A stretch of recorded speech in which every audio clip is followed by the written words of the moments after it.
Hello everyone and welcome back to ICT channel. तो आज हम इस वीडियो में कवर करने वाले हैं 32nd डे का सेशन, और हमने जो 31st डे में जो भी हमने सीखा था आज हम उसके आगे बढ़ेंगे और कुछ नए सेंटेंसेस सीखेंगे। तो इस वीडियो में मेरे साथ अंत तक जरूर बने रहें।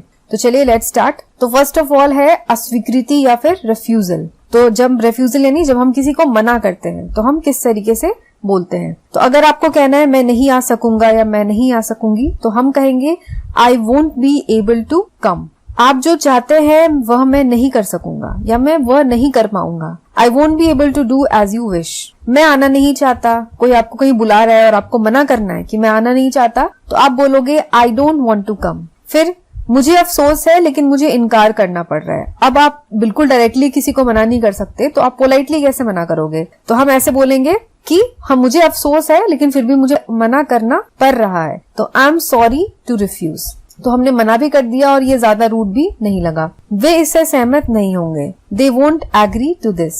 यह संभव नहीं है। इट इज नॉट पॉसिबल या फिर इट इज इम्पॉसिबल। अफसोस है, मैं यह प्रस्ताव मंजूर नहीं कर सकता। I regret I can't accept this proposal. तो अगर हम बोलते हैं I can't accept this proposal, तो ये वैसे तो बोलने में ठीक है लेकिन ये कभी कभी थोड़ा सा रूड लगता है कि किसी ने डायरेक्टली आपके मुंह पे मना कर दिया कि नहीं मैं प्रपोजल एक्सेप्ट नहीं कर सकता। बट अगर हम बोलते हैं आई एम सॉरी या I regret that I can't accept this proposal, तो ये थोड़ा सा जो है पोलाइट वे में जाता है। नेक्स्ट है आप मेरे विचार से सहमत नहीं है ना। You don't agree with me, do you. तो जब भी हम इस तरीके के वर्ड्स होते हैं, जब हम नॉट वाला यूज, जैसे यू डोंट एग्री, तो कॉमा के बाद हम पॉजिटिव वाला लगाते हैं। नहीं, इसके आगे भी हम डोंट यू नहीं लगाएंगे, हम डू यू लगाएंगे। जैसे मैं बोल रही हूँ you can not dance, comma can you, तो यू कैन नॉट डांस के आगे हम फिर से कांट यू नहीं बोलेंगे, हम बोलेंगे you can not dance can you. तो वैसे ये है, पहले हमने लिखा you don't agree with me यानी तुम मेरे विचार से सहमत नहीं हो, फिर आगे हमने लिखा डू यू। इसका प्रबंध नहीं हो सकता, इट कैन बी अरेंज्ड। यह उसे पसंद नहीं है, she is averse to this idea या she does not like it. Next है विश्वास या बिलीविंग, यानी विश्वास की जब हम बातें करते हैं तो हम कैसे सेंटेंसेस बोलेंगे। क्या आप विश्वास नहीं करते, डोंट यू बिलीव। और अगर बोलना है कि क्या आप विश्वास करते हैं तो क्या कहेंगे आप, डू यू बिलीव। यह केवल अफवाह है, it's only a rumour. Rumour का मतलब होता है अफवाह, यह सुनी सुनाई बातें हैं। इट्स ओनली अ हियर से या फिर रूमर। तो रूमर भी होता है अफवाह, और अफवाह जो है वो सुनी सुनाई होती है, उसमें सच नहीं होता। क्या हमें इस टैक्सी ड्राइवर का विश्वास करना चाहिए, should we trust this taxi driver, या फिर can we trust this taxi driver. आप उनका पूरी तरह विश्वास कर सकते हैं, you can trust them fully. मुझे उस पर पूरा भरोसा है, I have full faith in him. अब हम देखेंगे प्रार्थना यानी रिक्वेस्ट। जब हम किसी से आग्रह करते हैं, कुछ रिक्वेस्ट करते हैं, तो हम कैसे बोलते हैं। जरा ठहरिए, प्लीज वेट। सबसे इंपॉर्टेंट जो रिक्वेस्टिंग वर्ड है वो है प्लीज। तो जहां भी प्लीज लगता है मतलब हम रिक्वेस्ट कर रहे हैं। वापस आइए, प्लीज कम बैक। तो अगर आपको कोई बोलता है कम बैक तो ये कमांड हो गया, ये आपको कोई ऑर्डर दे रहा है कि कम बैक, वापस आओ। लेकिन अगर कोई बोलता है प्लीज कम बैक यानी वो आपसे रिक्वेस्ट कर रहा है कि कृपया वापस आओ, प्लीज वापस आओ। तो इस तरीके से प्लीज लगा के हमने इसे रिक्वेस्ट में कन्वर्ट कर दिया। जाने दीजिए, लेट इट बी। जरा यहाँ आना, प्लीज कम हियर। उत्तर दीजिए, प्लीज रिप्लाई या प्लीज आंसर। जरा उसे जगाइए, प्लीज वेक हिम अप। आशा है तुम पत्र लिखोगे, hope to hear from you. तो जब भी हम लेटर लिखते हैं और जब हम लास्ट में लेटर जब एंड करते हैं तो हम लिखते हैं कि आशा है कि तुम भी पत्र लिखोगे, आशा है कि तुम इस पत्र का जवाब दोगे। तो हम हमेशा लेटर में ये लिखते हैं, बहुत इंपॉर्टेंट है, hope to hear from you या hope to hear from you soon. मेरा एक काम करोगे, will you do me a favour.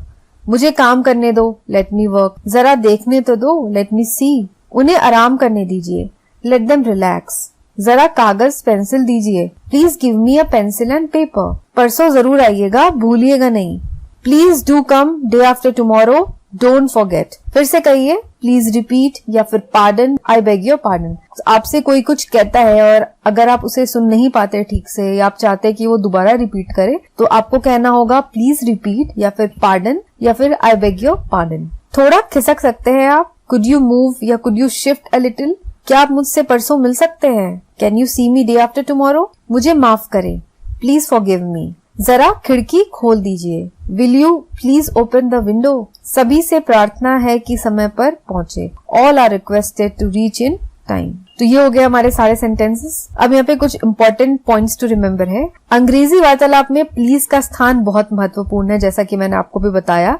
इसके प्रयोग से व्यक्ति के शिष्ट व्यवहार का पता चलता है, इसलिए प्लीज का अधिकाधिक प्रयोग कीजिए। केवल हाँ कहना बहुत रूखा और धृष्ट उत्तर है, तो इसके विपरीत यस प्लीज बहुत स्निग्ध और शिष्ट उत्तर है। तो आप किसी को हाँ बोलते हैं तो थोड़ा सा वो रूखा लगता है। अगर आपसे कोई फेवर मांग रहा है तो आप उसको हाँ बोल रहे हैं तो थोड़ा रूखा लगता है, लेकिन अगर आप बोलेंगी यस प्लीज तो वो फिर भी शिष्ट लगता है।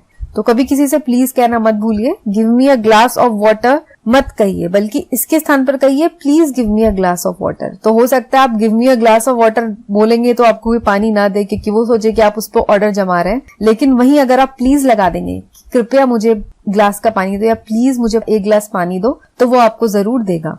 और ये बोलने में भी बहुत अच्छा लगता है, पोलाइट लगता है सुनने में। लेट का प्रयोग सदा फर्स्ट पर्सन और थर्ड पर्सन के साथ होता है, जैसे What a fine weather, let us go to the river या बैंक। कितना सुहावना मौसम है, आओ नदी के किनारे चले। Let them play football, उन्हें फुटबॉल खेलने दो। अब सेकंड पर्सन के साथ लेट का प्रयोग नहीं होता है। तो फर्स्ट पर्सन क्या होता है, आई होता है, सेकंड पर्सन होता है यू, और थर्ड पर्सन होता है वी, दे, देम, दीज, ये होता है। आई का जो अदर है वो होता है वी, अस, यानी आई तो हो गया सिंगुलर मैं, वी यानी हम सब, अस मतलब ही हम सब।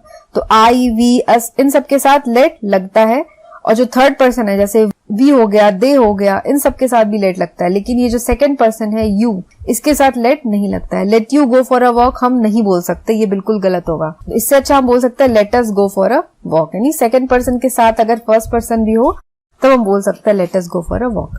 तो इसी के साथ हमारा आज का ये 32nd डे यानी 32वें दिन का सेशन यहाँ पे खत्म होता है। और आई होप कि आपको आज की जो सेंटेंसेस है और आज का ये जो सेशन है ये आपको पसंद आया होगा और समझ आया होगा। अगर फिर भी आपके कुछ डाउट्स हैं तो आप मुझे कमेंट में पूछ सकते हैं।